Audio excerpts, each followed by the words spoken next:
Hey, what's up, guys? Just doing a little show here. Let me just explain my little exploits in Vegas. Basically, I left here at Phoenix about 1, got to Vegas about 5.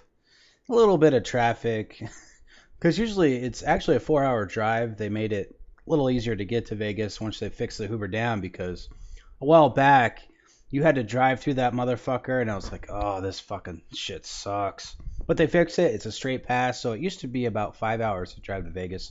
Now it's about 4, depending on traffic and all that. Unfortunately, I left a little bit early because I didn't want to hit traffic in Phoenix because I know damn well Phoenix traffic is much worse than Vegas traffic.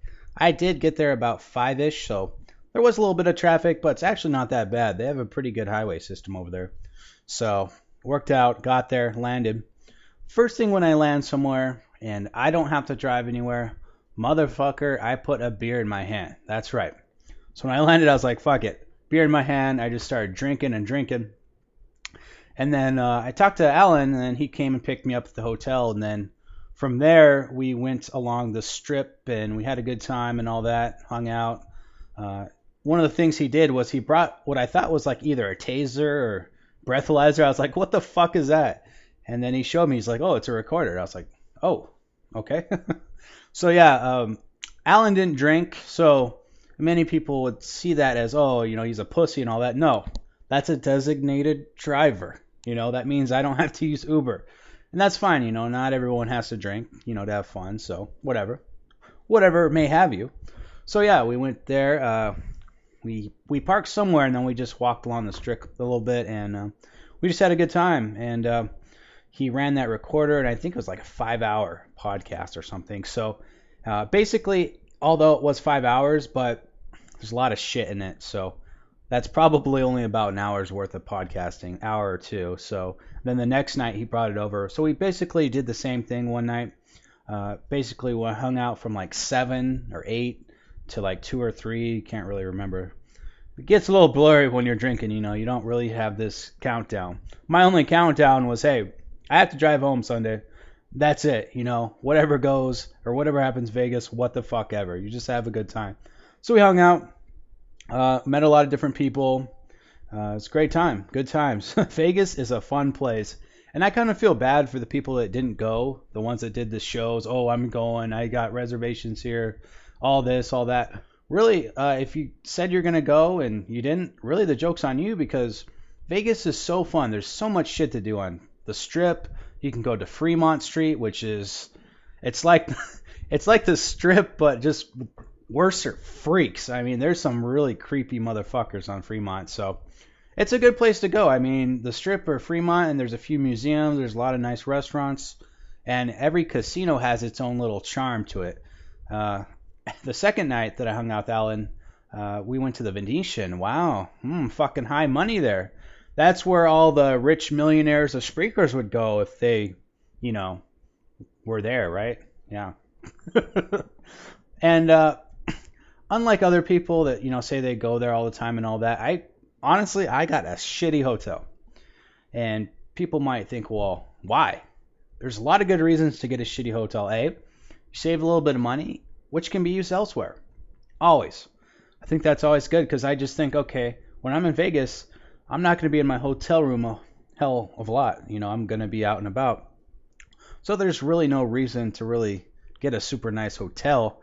But my mistake was not finding shit sooner because you can actually get pretty good hotel deals in Vegas if you plan ahead or because even though I got a shitty hotel room at a fucking remarkably disgusting place, it was like $70 a night, but I guess Route 99, some sort of country thing was out there that weekend, so I guess everything just got bought out and all that.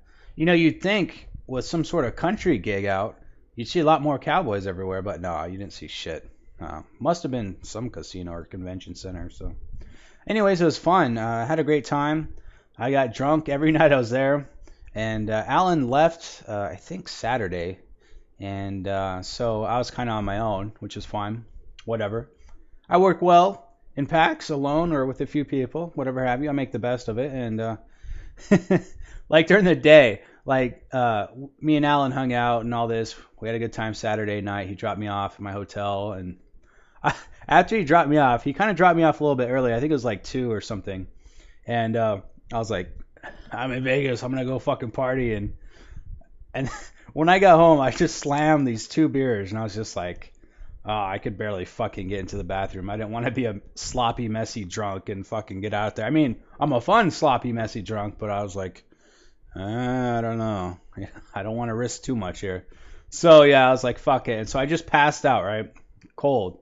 I barely even remember passing. I just remember thinking, okay, I can't go out. And then I just remember waking up in the morning. I'm like, oh, okay. But I got good enough sleep to where I was like, fuck it. I'm here all alone now, and guess what? I'm at a part of my hotel was maybe 2 blocks away from a strip club, right? So I was like, fuck it, I'm going to go there. Let's just say that the strip club, not too nice on the edges, on the outside, kind of, there's a lot better looking strip clubs. And so I went inside, and the night before, actually, I won a good grip of money. And I usually don't win shit. So whenever I hear these stories about all these people that go to these casinos, oh yeah, I win it big every time, it's like, no, you don't. No, you don't. Caesar's Palace filled with those statues and those nice earnings that they get and the big wages and all that. Yeah, that doesn't happen if you're winning. So when people say they're winning all the time, no, you're not. You're full of shit. But anyways, I actually won, and I usually don't win. Because we have some casinos out here in Arizona that are okay. We have Talking Stick Casino, which is, it fancies itself like Luxor out in Vegas. That was the main model they used, and it's really nice. It has like 6 restaurants. It has like 400 different hotel rooms, nice ass swimming pool. I mean, it's a really nice casino out here. It's probably the best out here in Arizona. But Vegas is the real thing, Unless you want to be a cheap ass and old granny like my grandfather and just go to Laughlin every time and say, fuck Vegas, fuck those motherfuckers. That's what he does, so whatever. I've been to Laughlin once, and it was a fucking sad story. Anyways, Vegas was fun. Both nights were fun. And even though I did get up early somewhat Saturday, I was like, fuck it, I'm up. It's one of those things where you get like a pretty good drunken night of sleep, and you're like, okay, I'm up. And surprisingly, no nights I got fucking hungover, but I guess then again, you can't get hungover if you start drinking a little bit in the morning. So yeah, so I had a few beers when I woke up. I think it was like 9 or something, 9:30, 10 a.m. on Saturday. So I was like, okay, fuck it. I have some energy. Let's get the fuck out. And so I just got out and just went to the strip club. I may or may not have walked over there with 2 beer bottles in my pockets like a cheap fuck. They may or may not have liked that. So me being a fiscal Jew or whatever, and I don't waste anything. I do not waste it. So basically I walked around the building just a little bit just to get a glimpse, of what's going on in this neighborhood. Not too nice.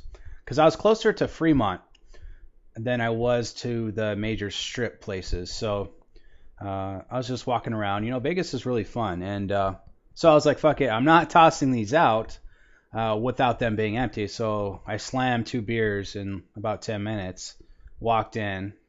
I was even more buzzed. And let's just say that nice place could have been a whorehouse, and walked out. But it does cost you a lot of money depending on what you're doing inside there. And let's just say I won a lot the night before and spent most of it there. So it was fun. Good times.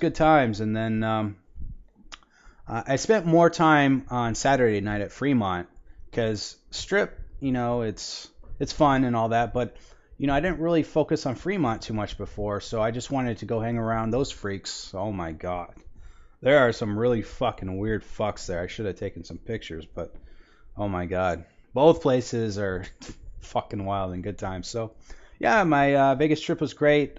The only thing that sucked about Vegas, I'll be 100% honest with you, is that ride home back. I mean, oh, fuck. Luckily, there's not too many cops or anything like that, and I wasn't too worried about cops. A lot of people come back, and what's funny is when you leave Vegas, if you go down the 95, it basically says Phoenix, because a lot of Phoenicians come to Vegas. Well, a lot of people drive there and all, but you'll see a lot of different plates there, mostly Californians, because they're the big rich motherfuckers, right? So Yeah, it's a pretty simple way home for me. 95, was it 40, 93, 74. Yeah, I just make it back. What was funny was I think Saturday at some point, like when I got back from the strip club, I was just like, fuck it, I'm gonna sit around, get drunk before I head out to the Fremont Street. So I was like, okay, I just got back from the strip club, and then so I was like, okay, I wonder what the fuck's going on Spreaker, and then Shillbilly was on, so I called into his show and I was kind of buzzed. I didn't really have much to say. It's kind of a shitty show because me being part of it, so I kind of ruined his show. I didn't mean to, but it's just what happened. And then after that, I just went to Fremont and had a good time. And I guess sometime Saturday, someone was telling me to message somebody or call this number to vouch that I was actually there. And I'm like, what the fuck? I don't have to vouch that I'm here when I'm fucking here. This was a person that said they're coming and they're asking me to vouch that I'm there. I'm like, okay. And this is a person that goes to Vegas all the time, supposedly, and wins all this money and all this. And I'm like, it's like, nigger, I am fucking in Vegas. You should have been too. So it's like, please, please. And all the people that said, oh yeah, they made this big deal about going to, well, it's not a big surprise where they were and what they were doing. So I don't know.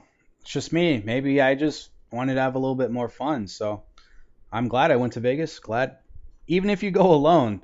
And one of the big things was someone suggested previously, oh yeah, let's get like this big condo and everyone can go.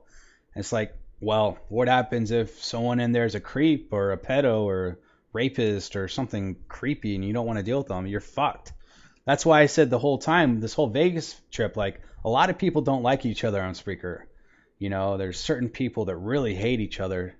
And so I don't know how that really would have worked if a lot of people showed up. But the best part about Vegas is, you know, there's a 500,000 people there. There's so many different hotels and places to stay and things to do. So you're not necessarily trapped, you know, with certain people from, you know, this realm. So the whole point of Vegas was everyone to go and have fun. But, you know, I guess only Alan. I don't know. Does that make Alan like my bitch, or does that just make Alan alpha as fucking fuck? Who knows? Anyways, yeah, it was good. It was great. Good times, good times. Anyways, this is just my little shitty podcast. People were asking me what happened and all this. You know, how was Alan? And hey, he was good. He was good times. Good person to hang with. You know, and I had a great. And I could definitely see myself coming here more like every 6 months instead of every 2 years. So yeah, it's a great place, good times. Anyways, I had a blast. Hope that answered some people's questions. And by some people's questions, I mean probably the three that asked me. So thank you. Thank you.